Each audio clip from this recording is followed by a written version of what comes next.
Hello दोस्तों, स्वागत है आपका एक बार फिर से बीसीसी नॉलेज हब में। हम कार्बन एवं इसके यौगिक के बारे में पढ़ रहे थे और आज हम देखने वाले हैं कि कार्बन यौगिकों की नाम पद्धति कैसे होती है।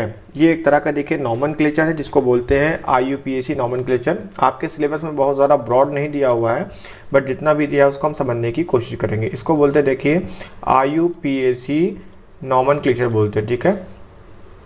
ये हो गया आपका, इसका फुल फॉर्म होता है international union of pure and applied chemistry. तो ये होता है IUPAC। ये सिस्टम यूज़ किया जाता है ताकि किसी भी हमारा कोई भी कंपाउंड है, समझ लीजिए कि कोई भी यौगिक है, ऐसा ना हो कि पूरे वर्ल्ड में उसको अलग अलग नाम से जाना जाए। तो देखिए लोकल नेम कभी कभी जो है डिफरेंट हो सकता है, मगर जो कोई नाम भी किसी यौगिक का कोई नाम है तो उसका एक तरीका बनाया गया है कि इसको वर्ल्ड में किसी एक नाम से जाना जाए, एक पर्टिकुलर। जैसे कि हम एल्कोहल की बात करें, मान लीजिए आपको एक उदाहरण के तौर पर बताता हूँ कि हम इथाइल एल्कोहल बोलते हैं, ठीक है। इथाइल एल्कोहल को हम बोलते हैं एथेनॉल, ठीक है। तो एथेनॉल जो है ये एक तरह का इसका IUPAC नाम है। अगर आप जनरल देखेंगे तो इसको इथाइल एल्कोहल ही बोलते हैं, इसको सिव एल्कोहल ही बोलते हैं, मगर अगर इसका नाम आप देखेंगे तो इसका नाम जो IUPAC नाम है वो क्या है, एथेनॉल है। तो ये एथेनॉल का IUPAC नाम कैसे बनाया गया, कैसे लिखा गया, इसको हम थोड़ा जानने और समझने की कोशिश करेंगे। हम यहाँ पे देखिए बेसिकली हमारा जो टारगेट है वो एल्केन, एल्कीन, एल्काइन, ये सब जो यौगिक होते हैं यानी हाइड्रोकार्बन्स, इनकी नाम पद्धति कैसे होती है इनके बारे में हम पढ़ेंगे। बेसिकली देखिए सबसे पहले कि 1 carbon, 2 carbon, 3 carbon, 4 carbon, 5 carbon, मान लीजिए कि 6 कार्बन। आपके सिलेबस में इतना ही दिया हुआ है। 1 कार्बन के लिए जो हम टर्मिनोलॉजी यूज़ करते हैं हमेशा मेथ यूज़ करते हैं। 2 कार्बन के लिए एथ यूज़ करते हैं। 3 कार्बन के लिए क्या यूज़ करेंगे, प्रॉप यूज़ करेंगे, PROP, प्रॉप। इसके लिए क्या करेंगे, 4 के लिए ब्यूट, ठीक है, इसको ब्यूट पढ़ेंगे। और 5वें के लिए क्या हो गया, पेंट। और 6वें के लिए हो गया हेक्स। अब मैं आपको समझाता हूँ ये मैं आपको क्या बता रहा हूँ। तो देखिए अगर 1 कार्बन की बात हो तो हमेशा मिथ, समझ लीजिए कि 1 कार्बन है मतलब मिथ, 2 कार्बन है तो एथ, 3 कार्बन है तो प्रॉप, 4 कार्बन है तो ब्यूट, 5 कार्बन है तो पेंट और 6 कार्बन है तो हेक्स। अब मान लीजिए मैंने आपसे कहा कि भाई हमारा कंपाउंड वो है एल्केन। क्या है, एल्केन, ठीक है। कितने कार्बन का है, 1 कार्बन का है। आप क्या करेंगे, मेथ आपने लिख दिया। अब एल्केन का आप ANE, एन उठा लीजिए और बना दीजिए मेथेन। ये हो गया इसका IUPAC नाम, समझ गए, मेथेन। अगर मैंने कहा कि भाई 2 कार्बन का कंपाउंड है, 2 कार्बन के लिए हमेशा क्या यूज होगा, एथ। आप यहां लिख देंगे एथेन। कैसे लिखे, एथ पहले था, एन आपने बाद में लगा दिया। अब मैं कहूं कि 3 कार्बन का कंपाउंड है तो आप क्या लिखेंगे, प्रोपेन। 4 कार्बन का किया तो ब्यूट। अब आपको समझ आएगा मैं इसको बट क्यों नहीं पढ़ रहा था, इसको ब्यूट पढ़िए, ब्यूट एन। 5 कार्बन का बोला तो पेंट टेन। 6 कार्बन का बोला तो हेक्सेन। अभी आपको समझा। तो ये जो नंबर्स हैं, ये जो सीरियल है, ये आप सीरियल याद रखिए, ये इंपॉर्टेंट है। मेथ, एथ, प्रॉप, ब्यूट, पेंट, हेक्स, ऐसे याद कर लीजिए। उसके बाद इसमें क्या है कि जब एल्केन की बात की गई तो हमने एन लगा दिया। चलिए हम एल्कीन पे आते हैं। मैंने बोला आपसे कि 2 कार्बन का एल्कीन है। कितने कार्बन का, 2 कार्बन का एल्कीन है।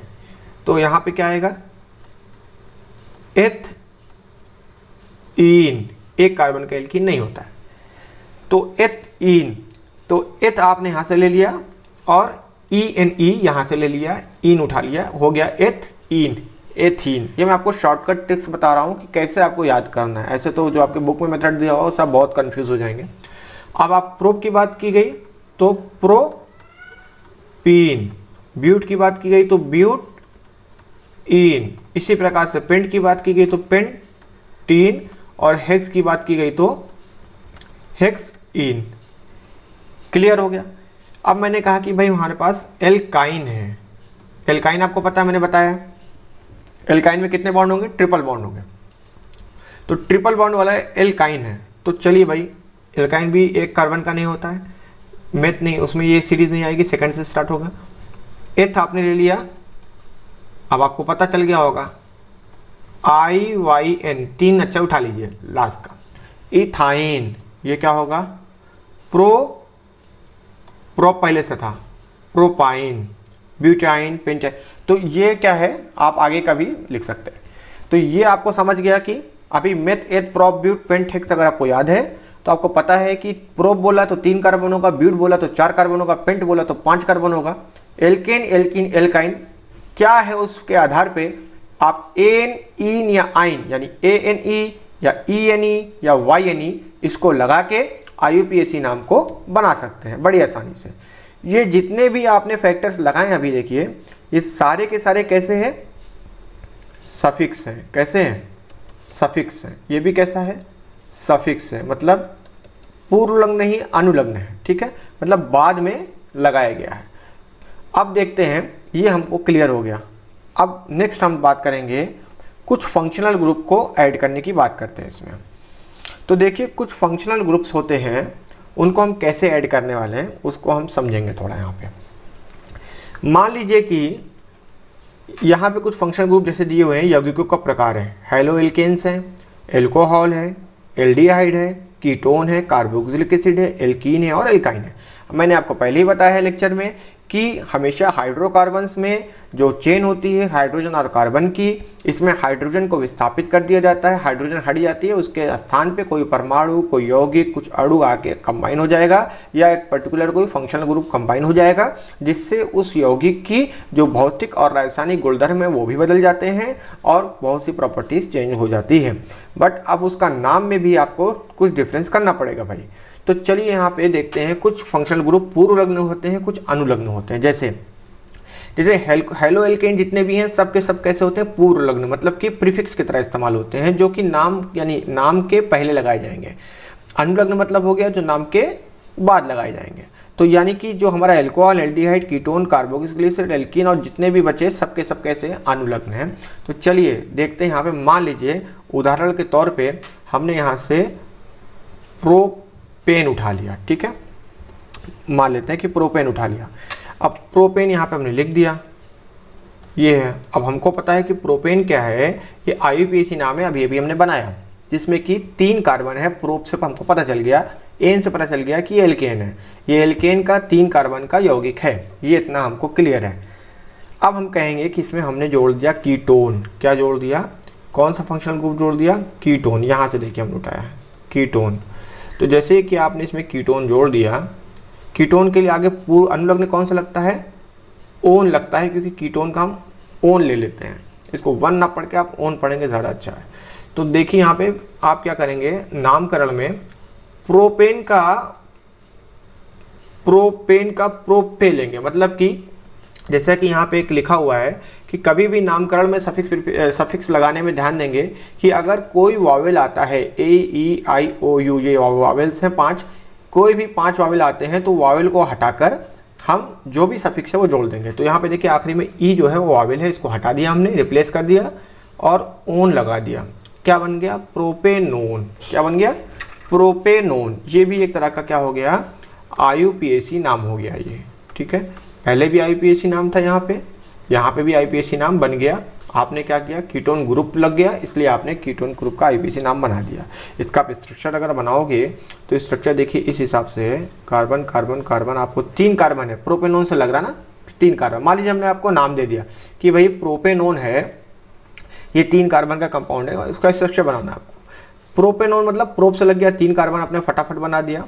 उसके बाद ओन से पता चल रहा है कि इसमें एक कीटोनिक ग्रुप लगा हुआ है। तो कीटोनिक ग्रुप देखिए बीच वाला होता है यहाँ पे। ये आपको धीरे धीरे पढ़ते पढ़ते चीज़ें क्लियर हो जाएंगी, क्योंकि हमने वहीं पे कीटोनिक ग्रुप बनाया है, क्यों कहीं और पे नहीं बनाया है। इसका थोड़ा स्टेरिक हिंड्रेंस वगैरह से रिलेशन होता है, बहुत सारी फैक्टर्स होते हैं जो डिसाइड करते हैं। तो कीटोनिक ग्रुप हमेशा बीच में आएगा, ठीक है। तो ये हो गया आपका प्रोपेनोन का स्ट्रक्चर बन गया। चलिए इसको थोड़ा और अलग तरीके से इस बार करने की कोशिश करते हैं। क्या करते हैं कि हम यहाँ पे लेते हैं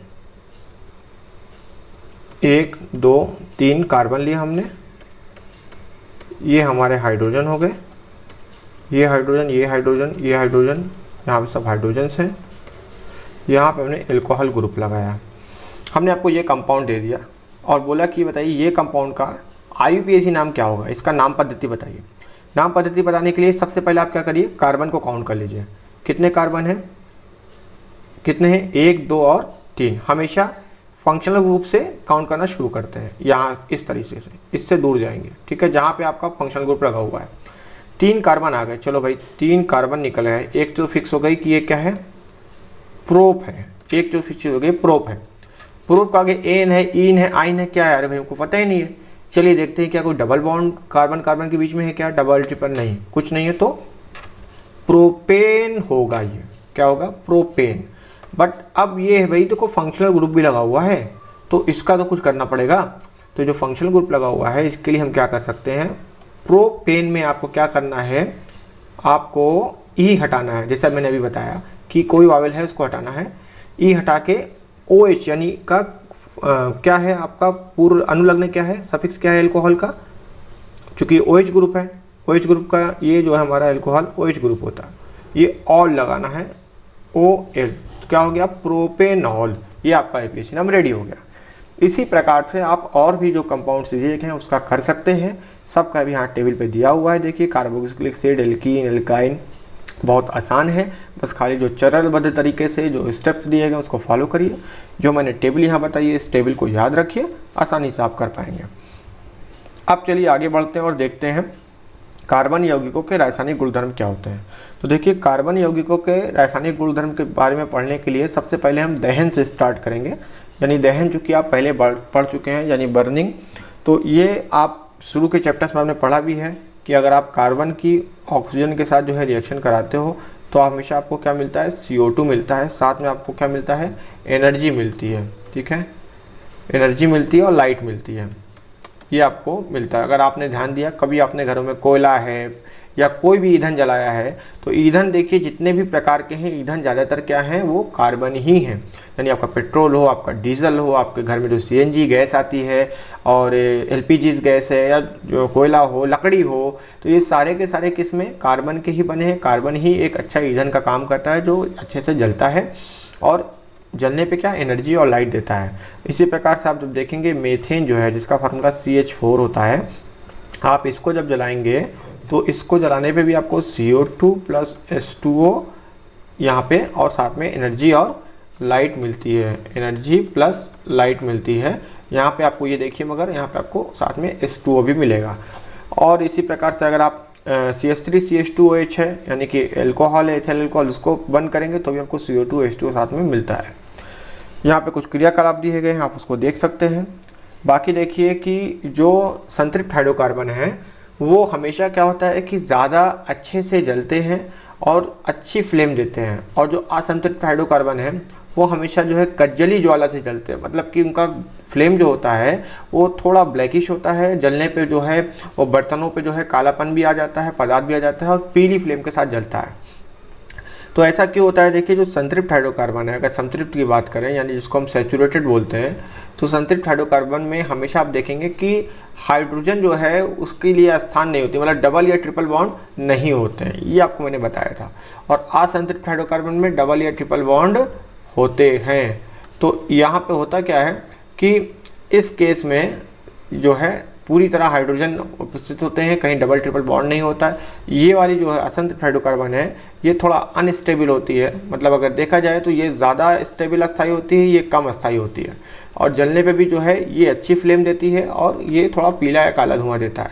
कभी कभी ऐसा भी होता है कि ऑक्सीजन की कमी के कारण संतृप्त हाइड्रोकार्बन जो है यानी संतृप्त ईंधन जो है वो भी जो है काला धुआं देने लगते हैं, या बर्तनों की पेंदी पे काला धुआं लग जाता है। तो आप चेक करिए, अगर आपके घरों में गैस है और बर्तनों पे कालापन इकट्ठा हो रहा है, इसका मतलब कहीं ना कहीं जो छिद्र है वायु के वो बंद हो गए हैं। तो अभी और देखेंगे कोयला वाला जो यूज़ होता है, कोयला है, पेट्रोलियम है, ये सब ईंधन पे नाइट्रोजन और सल्फर भी मिला दिया जाता है, जिसकी वजह से ये काफ़ी इफ़िशिएंट फ्यूल हो जाते हैं, बट फिर भी प्रदूषक का काम करते हैं, प्रदूषण के कारण काफ़ी ज़्यादा होता है।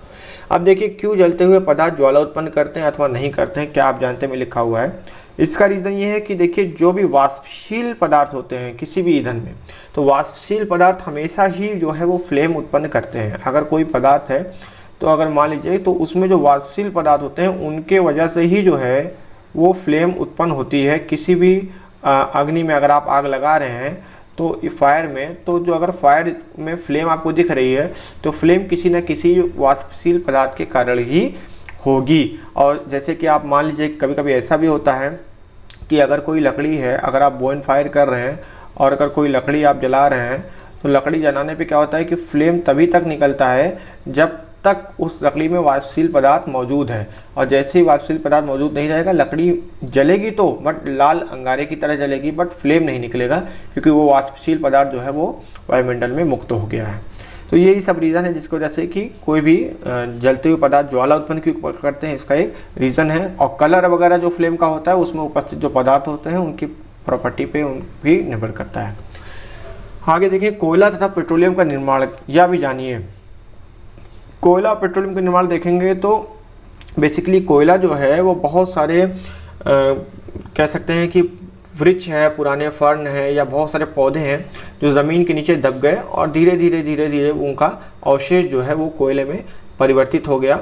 और अगर आप और पेट्रोलियम वगैरह की बात करेंगे तो बहुत सारे कह सकते हैं एनिमल्स थे। एक टाइम ऐसा था कि बहुत सारे एनिमल्स थे, बड़े बड़े एनिमल्स थे, डायनासोरस वगैरह भी थे।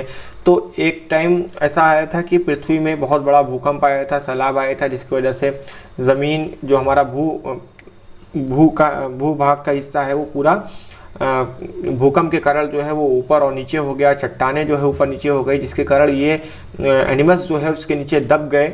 और दबने के बाद क्या हुआ कि धीरे धीरे बैक्टीरिया वगैरह के कारण इनका काफ़ी डिग्रेडेशन हुआ और होते होते और बहुत ज़्यादा दाब और ताप के कारण इनका परिवर्तन किस में हो गया, पेट्रोलियम और बाकी जो है कह सकते हैं कि नेचुरल ऑयल वगैरह में इनका परिवर्तन हो गया। तो ये काफ़ी एक लंबी प्रोसेस है, ये करोड़ों वर्षों में होता है, बहुत जल्दी नहीं होता। ऐसा मत सोचिए कि 2-4 महीने 6 महीने या कुछ सालों में हो जाएगा। ये काफ़ी लंबी प्रोसेस है जिसके कारण ये ईंधन इकट्ठा हुआ। इसीलिए इसको बोलते हैं कि नेचुरल रिसोर्सेज हैं कोयला और पेट्रोलियम। नेचुरल रिसोर्सेज है, नेचुरल जो है कह सकते हैं कि हमारे पास फ्यूल्स हैं, तो इसलिए इनको काफ़ी संभाल के यूज़ करना चाहिए, बचा के यूज़ करना चाहिए, क्योंकि ये करोड़ों वर्षों में बने हैं और अब करोड़ों वर्षों में आगे चल के बनेंगे नहीं बनेंगे हमको नहीं पता है। तो इसलिए इनका काफ़ी अच्छे से और सावधानीपूर्वक इस्तेमाल करना चाहिए। अब देखते हैं ऑक्सीकरण। ऑक्सीकरण एक तरह की प्रोसेस है, आपको बताया था मैंने पहले ही लेसन में, आपको बताया है ऑक्सीकरण अपचयन। इसमें आपको मैंने बताया कि किस प्रकार से ऑक्सीकरण क्रिया होती है। यहाँ पे देखिए एग्जाम्पल लिखा हुआ है। एग्जाम्पल में देखिए CH3CH2OH, यानी आप पहचान गए होंगे आपके एथिल अल्कोहल या एथेनॉल है। और एथेनॉल को जब आप क्या करते हैं, गर्म करते हैं, तो गर्म करने पे ये CH3COOH में बदल जाता है, यानी किसमें, एसिटिक एसिड में परिवर्तित हो जाता है। और यहाँ पे देखिए आपको एग्जाम्पल में जो है KMnO4 भी लिखा हुआ है। KMnO4 क्यों लिया गया है, क्योंकि ये एक अच्छा इंडिकेटर है जो आपको बताएगा पीएच के बारे में। अगर आपने पीएच के बारे में मेरा लेसन देखा हुआ तो आप समझ जाएंगे कि एसिटिक एसिड है, ये एसिड है तो इसका पीएच किस प्रकार से चेंज हो जाएगा और ये KMnO4 की तरह डिटेक्ट हो जाएगा और ये दिखाएगा। बाकी आगे देखेंगे तो कि जो भी ये पदार्थ हैं जो ऑक्सीजन देने की क्षमता होती है उनको क्या कहते हैं, ऑक्सीकारक कहते हैं। क्या कहते हैं, ऑक्सीकारक कहते हैं। और ये ऑक्सीकारक का काम कौन करेगा, हमारा यहाँ पे क्षारीय पोटेशियम कार्बोनेट तथा अम्लीकृत पोटेशियम डाइक्रोमेट अल्कोहल को अम्लों में ऑक्सीकृत करते हैं। तो पोटेशियम डाइक्रोमेट K2Cr2O7 यहाँ पे जो लिखा हुआ है, K2Cr2O7, ठीक है। तो ये ऑक्सीकारक का यहाँ पे काम करेगा। बाकी संकलन अभिक्रिया देखिए आगे है। पैलेडियम अथवा निकेल जैसे उत्प्रेरकों की उपस्थिति में असंतृप्त हाइड्रोजन जोड़कर संतृप्त हाइड्रोकार्बन देते हैं। बहुत ही अच्छा यहाँ पे टॉपिक यहाँ पे क्या है, देखिए संकलन अभिक्रिया को अगर हम समझते हैं, देखिए यहाँ पे लिखा हुआ है C+C, यहाँ पे R ग्रुप लगा हुआ है, ये R है, ठीक है। तो इसको R, कोई भी R का मतलब होता है कोई भी ग्रुप, फंक्शनल ग्रुप या कोई भी परमाणु यहाँ पे हो सकता है। जब इन निकेल की उपस्थिति में आप, ठीक है, अगर कराएंगे और हाइड्रोजन की उपस्थिति में, इसको बोलते हैं हाइड्रोजनेशन प्रोसेस या हाइड्रोजनीकरण। तो ये हाइड्रोजनेशन प्रोसेस में क्या होता है कि यहाँ पे इस प्रकार से हाइड्रोजन जो है वो आके लग जाती है, जो हमारा असंतृप्त हाइड्रोकार्बन था इसको संतृप्त में बदल दिया जाता है। देखिए डबल बॉन्ड से यहाँ पे क्या हो गया, यहाँ डबल बॉन्ड है, यहाँ पे सिंगल बॉन्ड है। ये किसके प्रेजेंस में होता है, निकेल के प्रेजेंस में होता है। एक तरह का उत्प्रेरक बोलते हैं इसको, कैटलिस्ट बोलते हैं। या कैटालिस्ट की हम परिभाषा बता दें आपको कि कैटालिस्ट कोई भी ऐसा प्रोडक्ट हो सकता है, कंपाउंड या तत्व हो, एलिमेंट हो सकता है जो कि किसी रिएक्शन में खुद पार्टिसिपेट नहीं करता, प्रोडक्ट में कोई चेंज नहीं करता, बट वो सिर्फ रिएक्शन को, स्पीड को कंट्रोल करता है, फास्ट कर देता है, जिसकी वजह से रिएक्शन अच्छे से जल्दी से हो जाती है। यहाँ पे हाइड्रोजन जो था वो वही जाके यहाँ पे अटैच हो गया, हाइड्रोजन अटैच होने की वजह से वैलेंसी चेंज हो गई और डबल बॉन्ड हट गया, वहाँ पे आ गया सिंगल बॉन्ड। तो ये एक्चुअली प्रोसेस जो है हाइड्रोजनेशन की कहाँ पे यूज होती है, देखिए ऑयल वगैरह से जो घी बनाते हैं, देखिए ऑयल जो आपका तेल है, वनस्पति तेल वगैरह है, ये आपका जो वो कह सकते हैं असंतृप्त अवस्था में होता है, और जब ऑयल से हम घी बनाते हैं तो वो क्या हो जाता है, संतृप्त अवस्था हो जाती है। तो ऑयल जो आपका होता है वो ऑयल असंतृप्त होता है और घी क्या होता है, वो संतृप्त होता है। तो इसी प्रकार से रिएक्शन होती है जिसमें ऑयल को घी में कन्वर्ट किया जाता है। इसीलिए कहा जाता है कि घी हमें अवॉइड करना चाहिए, क्योंकि संतृप्त जो भी हाइड्रोकार्बन है, संतृप्त जो भी वसाएं हैं, वो क्या होता है कि बहुत ही देर में डाइजेस्ट होती है हमारे बॉडी में, उनका अपघटन जल्दी नहीं होता, उन पे एंजाइम्स वगैरह का रिएक्शन जल्दी नहीं होता, जबकि असंतृप्त हाइड्रोकार्बन का जल्दी से अपघटन हो जाता है, वो जल्दी से अपने छोटे पार्टिकल्स में ब्रेक हो जाते हैं। इसलिए ऑयल इज़ बेटर देन घी, और घी पूरा हमारा संतृप्त होता है, ऑयल हमारा असंतृप्त होता है। ठीक है, ये आप समझ गए। अभी आज देखते हैं आगे प्रतिस्थापन अभिक्रिया देखते हैं। देखिए प्रतिस्थापन अभिक्रिया में क्या हो गया कि स्थापन अभिक्रिया, प्रतिस्थापन आपने शुरू में ही पढ़ा है कि कोई आपका ग्रुप है, कोई परमाणु है, उसको हटा के कोई दूसरा फंक्शनल ग्रुप या परमाणु या कोई दूसरा यौगिक वहाँ पे अटैच हो जाए। तो देखिए अब एक रिएक्शन का एग्जांपल दिया हुआ है यहाँ पे, जो हाइड्रोकार्बन्स होते हैं उनमें अधिकांश जो है वो कैसे होते हैं, नॉन रिएक्टिव होते हैं, फिर भी कुछ जो है वो सनलाइट के प्रेजेंस में रिएक्टिव होते हैं, जैसे कि CH4 हो गया, मेथेन हो गया। मेथेन को जब आप Cl2 के साथ, क्लोरीन के साथ रिएक्शन कराएंगे, कब, सनलाइट के प्रेजेंस में, जबकि ये बहुत ज़्यादा रिएक्टिव नहीं होता है, तो क्या देगा आपको, CH3Cl प्लस HCl देगा। ठीक है, तो ये आपको यहाँ मेथिल क्लोराइड मिल गया। तो ये प्रतिस्थापन अभिक्रिया क्यों बोला, क्योंकि यहाँ पे एक आपका, अगर आप स्ट्रक्चर देखेंगे तो यहाँ पे 4 हाइड्रोजन लगे होते हैं, तो मतलब एक हाइड्रोजन यहाँ से निकल गया और उसके जगह पे आ गया क्या, क्लोरीन। तो क्लोरीन यहाँ पे मिल गया और CH3Cl का निर्माण हुआ, HCl अलग हो गई। तो ये हो गया प्रतिस्थापन क्रिया। कुछ प्रश्न दिए हुए हैं, इसको देख लीजिएगा आप, ये बेसिक सी हैं जो भी मैंने पढ़ा है उसके आधार पे ही है। आगे दिया हुआ है कुछ महत्वपूर्ण कार्बनिक यौगिक दिए हुए हैं आपको, जिसमें कि एथेनॉल और एथेनोइक एसिड दिया हुआ है। ठीक है, इसके बारे में आइए जानते हैं। एथेनॉल, हम सबको पता है कि एथेनॉल क्या है। ये एथेनॉल जो है हमेशा रूम टेम्परेचर पे क्या, लिक्विड स्टेट में होता है। एथेनॉल मत समझ लीजिए कोई आपका एल्कोहल। ठीक है, एथेनॉल जैसे भी हम पढ़ते आ रहे हैं, मैंने आपको पिछले बार भी बताया कि एथेनॉल इज़ अ एल्कोहल, जो कि हम नॉर्मल लैंग्वेज में एल्कोहल बोलते हैं। वही एल्कोहल की मैं बात कर रहा हूँ, जिसको आप शराब जो है में डाली जाती है, एल्कोहल दुकान शॉप्स में मिलती है, बट वो प्योर एथेनॉल नहीं होता, उसमें कुछ परसेंट एल्कोहल होती है, 3%, 4% या मैक्सिमम 5% या इससे कम। ये बहुत ही क्या कह सकते हैं कि अच्छी भी चीज़ है और बुरी भी चीज़ है। अच्छी क्योंकि बहुत सारी इंडस्ट्रीज़ में, बहुत सारे एक्सपेरिमेंट्स में, लैब में, साइंटिफिक फील्ड में एथेनॉल का अपना ही अलग इस्तेमाल है। ये एज अ फ्यूल यानी ईंधन की तरह से भी इस्तेमाल होता है, लैब वगैरह में इस्तेमाल भी होता है, इंडस्ट्रीज़ में इस्तेमाल होता है, या बहुत से कंट्रीज़ भी एथेनॉल में पेट्रोल मिला के इसको यूज़ करते हैं। और एथेनॉल का एक और है कि भाई एथेनॉल अगर ज़्यादा मात्रा में ली जाए तो ये खतरनाक भी साबित हो सकती है हमारे बॉडी के लिए, हमारी कोशिकाओं के लिए, हमारे डाइजेशन सिस्टम के लिए। ये काफ़ी खतरनाक, यहाँ तक कह सकते हैं कि मृत्यु भी हो सकती है अगर ज़्यादा अमाउंट में आपने एथेनॉल लिया तो, प्योर एथेनॉल। तो एथेनॉल बाकी डाइल्यूएंट वगैरह के लिए भी बहुत अच्छी होती है। बहुत से केमिकल्स जो है एथेनॉल में ही मिलते हैं, डाइल्यूट होते हैं, उनका भी वहाँ इस्तेमाल हो जाता है। तो ये इथेनॉल की कुछ प्रॉपर्टीज़ हैं और आप पढ़ सकते हैं, आपके यहाँ पे साफ साफ लिखा हुआ है। बाकी क्रियाकलाप देखिए एक दिया हुआ है, क्रियाकलाप अपने शिक्षक के उपस्थिति में ही करें। एथेनॉल की कुछ रिएक्शंस दी हुई है, देखिए क्या है कि आप सोडियम के साथ जब एथेनॉल की रिएक्शन कराते हैं तो सोडियम के साथ रिएक्शन कराने पे होता क्या है, CH3CO2 ये आपका एथेनॉल हो गया। आप रिएक्शन कराते हैं तो देखिए आपको एक कंपाउंड मिलता है, ये बहुत ही इंपॉर्टेंट रिएक्शन है, 2CH3 CH2ONA, ठीक है, प्लस H2। ये क्या है, सोडियम एथॉक्साइड है, ठीक है। यानी जब एथेनॉल की रिएक्शन सोडियम के साथ कराएंगे तो हमको क्या मिलता है, हाइड्रोजन में गैस मिलती है और क्या मिलता है, सोडियम एथॉक्साइड मिलता है और हाइड्रोजन गैस उत्सर्जित होती है। बाकी अगर एथेनॉल के साथ अभिक्रिया में दूसरा उत्पाद क्या है, सोडियम एथॉक्साइड है। और ये भी है कि हमने कुछ रिएक्शंस पहले ही पढ़ी जिसमें कि हाइड्रोजन गैस उत्पन्न होती है, वो आप देखिएगा, हमने पिछले चैप्टर्स में बात किया है। असंतृप्त हाइड्रोकार्बन की बात करेंगे तो CH3 CH2OH, ठीक है।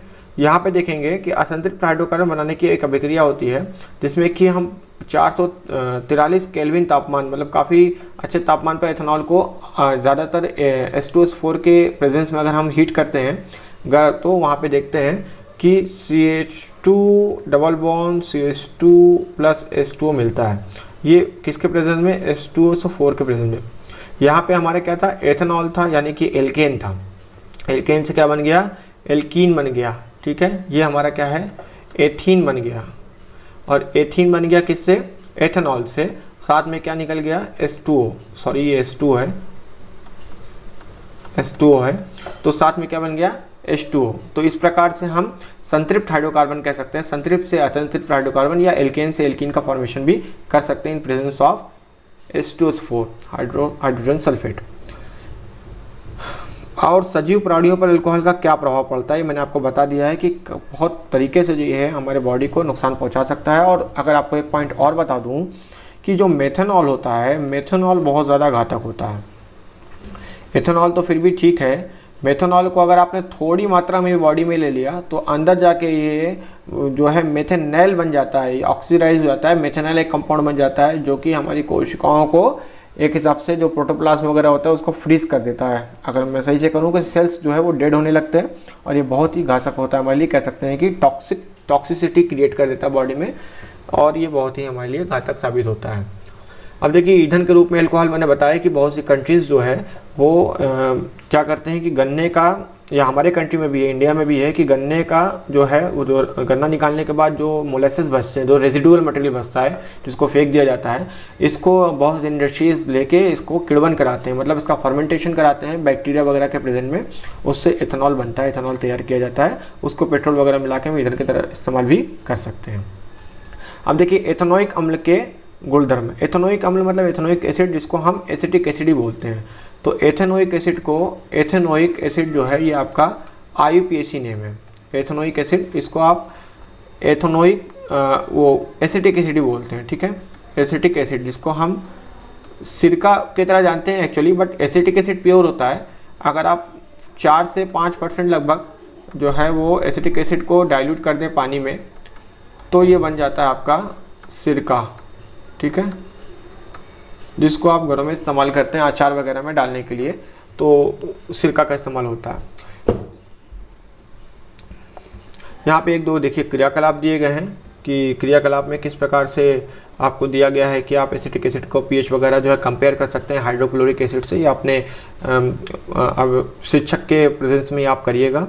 और एक और प्रयोग भी यहाँ दिया हुआ है किस प्रकार से कि एक परख नली में सांद्र सल्फ्यूरिक अम्ल की कुछ बूंदें आपको लेना है और उसमें अल्कोहल और ग्लेशियल एसिटिक एसिड दोनों ही मिलाना है। तो एसिटिक एसिड को ग्लेशियल एसिटिक एसिड क्यों बोलते हैं? क्योंकि ये थोड़ा भी टेम्परेचर डाउन हो, क्योंकि इसका गलनांक काफ़ी कम होता है, तो टेम्परेचर ज़रा सा भी ठंडा हुआ, बहुत ज़्यादा शीतकाल में ठंड में ये जम भी जाता है, इसको ग्लेशियल एसिटिक एसिड भी बोलते हैं। ये जो हमारे मिनरल एसिड हैं, जैसे कि हम कह सकते हैं कि HCl वगैरह है, इनसे काफ़ी वीक होता है। आपने पहले चैप्टर में पढ़ा है कि ये काफ़ी वीक एसिड है, बहुत स्ट्रॉन्ग नहीं होता है।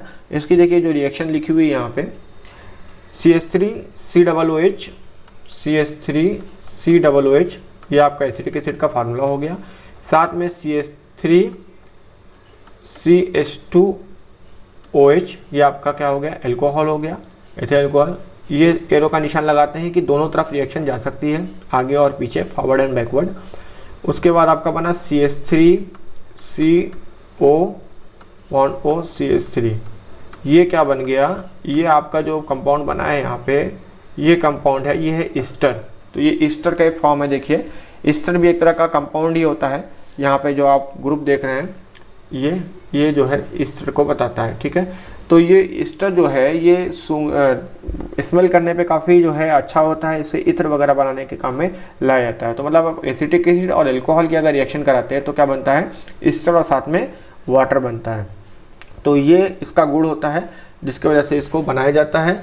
और ये प्रेजेंस में किसके होता है? अम्ल के प्रेजेंस में आप करेंगे इसको H2SO4 वगैरह के प्रेजेंस में करना है आपको, अम्ल के प्रेजेंस में रिएक्शन होती है। और अगर आप बाद में सोडियम हाइड्रोक्साइड डाल देते हैं यहाँ पे NOH, तो ये रिएक्शन रिवर्स भी हो सकती है। बट उस कंडीशन में जो है क्या बनता है देखिए यहाँ पे, अगर आप CH3COO ये आपका ईस्टर जो बना है, ठीक है, ईस्टर को इस प्रकार लिखते हैं, ईस्टर ही लिया हमने। ईस्टर को अगर हम देखिए NOH के प्रेजेंस में, ईस्टर में NOH डालते हैं तो क्या बनता है C2H5OH प्लस, साथ में बनता है CH3COONA। ये बहुत इंपॉर्टेंट है। ये जो आपका कंपाउंड बना है ये जो है साबुन में इस्तेमाल होता है, सोप में इस्तेमाल होता है।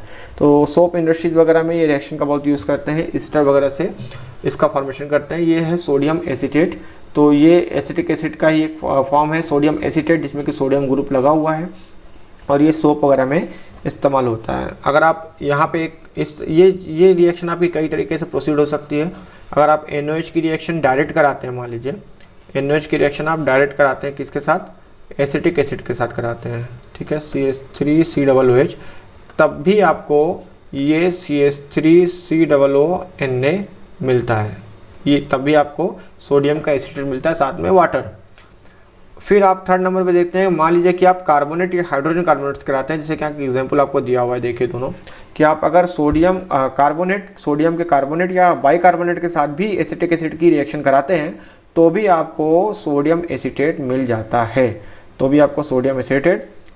है, तो कहने का मतलब ये है कि एसिटिक एसिड जब भी रिएक्शन करेगा एथेनॉल के साथ, सोडियम हाइड्रोक्साइड के साथ, या किसके साथ, सोडियम के बाइकार्बोनेट या कार्बोनेट के साथ, आपको सोडियम का एसीटेट मिलेगा, जो कि सोप इंडस्ट्री में इसका काफ़ी यूज़ है, सोप आपका इसका ही बना होता है, ठीक है। आप देखते हैं, देखिए यहाँ पे साबुन और अपमार्जक के बारे में मैंने आपको अभी बताया कि CH3COONA जिसको बोलते हैं सोडियम एसीटेट, यही बेसिकली आपके सोप में इस्तेमाल किया जाता है,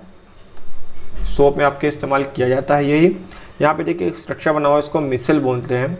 ये मिसल का स्ट्रक्चर क्या है एक्चुअली, और इसका क्या इस्तेमाल है, आइए देखते हैं। देखिए क्या है कि आपके जो भी मैल होते हैं, जो गंदगियाँ होती हैं, ज़्यादातर वो कैसी होती हैं, तैलीय होती हैं। कैसी होती हैं, तैलीय होती हैं, ऑयली होती है। मान लीजिए कोई ग्रीस है, आपके कपड़ों में साइकिल चलाते वक्त या गाड़ियों में कैसे भी ग्रीस लग गया, तो ग्रीस का जो पार्टिकल आपको पता है, आपने कभी आपके घर में ध्यान दिया, अगर वहाँ पे ग्रीस लग गया कपड़ों में, उस पर आप पानी डाल के देखिए, पानी उस पर नहीं रुकेगा, तुरंत स्लिप हो जाएगा। तो पानी से आप छुड़ाने की कोशिश करिए, ग्रीस को कभी नहीं छूटेगा, बस सोप से निकल जाता है। क्यों निकल जाता है उसका मैं आपको रीज़न बताता हूँ। मान लीजिए आपको ये सोप का यानी ग्रीस का ये स्पॉट है कपड़े में, होता क्या है कि जो सोप होता है, जो ये स्ट्रक्चर आप देख रहे हैं CH3COONA, इसको आप ब्रेक करेंगे अगर, तो देखेंगे कि CH3 की जो चेन है, CH3COO, यहाँ जो चेन है मान लीजिए माइनस, और ये प्लस Na प्लस, मान लीजिए ये प्लस के फॉर्म में, ये माइनस का, जब ब्रेक करेंगे तो आप, होता क्या है कि ये काफ़ी लंबी चेन है, ये काफ़ी लॉन्ग चेन होती है, और ये क्या होती है, पानी में अघुलनशील होती है, पानी में घुलनशील नहीं होती है, वाटर इनसॉल्युबल होती है, ठीक है। और ये वाली जो है ये वाटर सॉल्युबल होती है,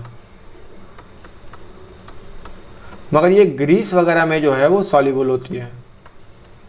अब होता क्या है कि आपने जैसे भी यहाँ पे ग्रीस लिया, ये सोप का इस्तेमाल किया, तो जो इसकी लॉन्ग चेन वाला पोर्शन है, जो CH3 वाला है, वो यहाँ आके बाइंड हो जाता है इस प्रकार से, और किनारे पे होता है इसका कौन सा पोर्शन, Na प्लस वाला, इस प्रकार से यहाँ भी बाइंड हो जाएगा, यहाँ भी बाइंड हो जाएगा। इस प्रकार से ये जो लॉन्ग चेन वाला पोर्शन है यहाँ आके बाइंड हो जाता है ऐसे। अब यहाँ पे ये आपका कह सकते हैं कि जो आपका डर्ट पार्टिकल है, जो ग्रीस था, उसको पकड़ लिया गया है, सारे सोप के सारे हैंड से इसको हैंड ने पकड़ लिया है, और ये आपके सोडियम के आयंस है जो कि पानी में घुलनशील होंगे। अब जैसे ही आप कपड़े को झटकते हैं, पटकते हैं, पीटते हैं, या तो वॉशिंग मशीन में धोते हैं, इसीलिए कहते हैं कपड़े को सिर्फ सोप लगाने से नहीं, उसको हाथ से झटकना ज़रूरी है। जैसे आप उसको फोर्स देते हैं वैसे ये एक स्प्रिंग लाइक स्ट्रक्चर बन जाता है, और ये उछल के यहाँ से डिस्कनेक्ट होके निकल जाता है बाहर।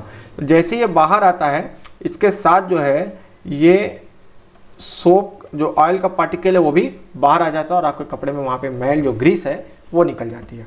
तो ये इसका सोप का जो है वो वर्किंग प्रिंसिपल होता है, कैसे आपका सोप ये काम करता है। बाकी देखिए यही सेम चीज़ यहाँ पे भी लिखी हुई है, आप इसको क्या आप जानी में पढ़ सकते हैं। सेम चीज़ का थोड़ा डिस्क्रिप्शन दिया हुआ है कि किस प्रकार से ये वर्क करता है, जो मैंने अभी आपको समझाया। और ये पानी में क्या बनाते हैं, एक तरह का इमल्शन भी बना लेता है। तो ये सारा जो है वर्किंग प्रिंसिपल होता है सोप का, कि सोप किस प्रकार से काम करता है आपका। कभी कभी देखिए कुछ सिचुएशंस ऐसी हैं कि हमने ध्यान दिया है कि हमारा सोप कितना भी हम पानी लगाएं, रगड़े, उसको फोम नहीं निकलता, झाग नहीं निकलता है। उसकी वजह है कि हमारा जो पानी है, जो वाटर है, वो कठोर होता है। ठीक है, तो कठोर जल में क्या होता है, जो हार्ड वाटर जिसको बोलते हैं, अगर आपने ध्यान दिया होगा, हार्ड वाटर या कठोर जल, कभी कभी गांव में बहुत सारे बोलते हैं कि हमारे यहाँ पानी कठोर है, हार्ड है, खारा है। तो उसमें क्या होता है कि उसमें कैल्शियम होता है, कैल्शियम और क्या होता है, कैल्शियम और मैग्नीशियम। ठीक है, तो कैल्शियम मैग्नीशियम के सॉल्ट होते हैं जो सोप से रिएक्ट कर लेते हैं, जिसके वजह से आपके सोप से पहले ये रिएक्ट कर लेते हैं, उसको न्यूट्रलाइज कर देते हैं, जिसकी वजह से आपका सोप वर्क नहीं करता है। उसके लिए क्या ऑप्शन है, अपमार्जक का इस्तेमाल करते हैं। अपमार्जक मतलब हो गया जो डिटर्जेंट हम यूज़ करते हैं, यानी कपड़ा धोने के लिए जो हम इस्तेमाल करते हैं, वो क्या इस्तेमाल करते हैं, डिटर्जेंट। ठीक है, नॉर्मल नहाने वगैरह के सोप के लिए तो हमने वो इस्तेमाल कर लिया, ठीक है, बट डिटर्जेंट इस्तेमाल करना पड़ता है ताकि ये हार्ड वाटर, सॉफ्ट वाटर, हर तरीके के वाटर में ये काम कर सके। डिटर्जेंट के केस में जो है, जो लंबी कार्बन श्रृंखला होती है, वो क्या होती है, अमोनियम के सॉल्ट होते हैं, अमोनियम के लवण होते हैं। ठीक है, वहाँ पे सोडियम एसीटेट के, यहाँ पे आपने देखा कि किस प्रकार से सोडियम एसीटेट था, यानी सोडियम की चेन थी सोडियम के साथ, बट यहाँ पे क्या होगा, जो लंबी श्रृंखला होती है वो किसकी होती है, लवण अथवा लंबी कार्बन श्रृंखला वाले अमोनियम लवण होते हैं। तो ये अमोनियम सॉल्ट होगा, ठीक है, साथ में लॉन्ग कार्बन चेन होगी। तो ये जो है रिएक्ट नहीं करते हैं कैल्शियम मैग्नीशियम से, और हार्ड वाटर में भी अच्छे से काम करते हैं और कपड़ों को अच्छे से धो सकते हैं। बाकी कुछ छोटे छोटे पॉइंट्स है, देखिए आप खुद पढ़ सकते हैं, बहुत इजी तरीके से लिखा हुआ है, उसको पढ़ के समझ भी सकते हैं। यहाँ पे हमारा ये चैप्टर ख़त्म होता है, और नेक्स्ट चैप्टर में हम देखेंगे कि कैसे इसका जो अभ्यास क्वेश्चन है, एक्सरसाइज क्वेश्चन है, उसको करने की कोशिश करेंगे और सॉल्व करेंगे। तब तक के लिए आप जितने भी मिले, इसके पार्ट है मेरे 3 पार्ट हैं, तीनों पार्ट को अच्छे से देखिए और समझिए, और कहीं भी नहीं समझ में आता है तो प्लीज़ मुझे कमेंट में बताइए, मैं उसको आपको सॉल्व करके बताऊँगा। Thank you.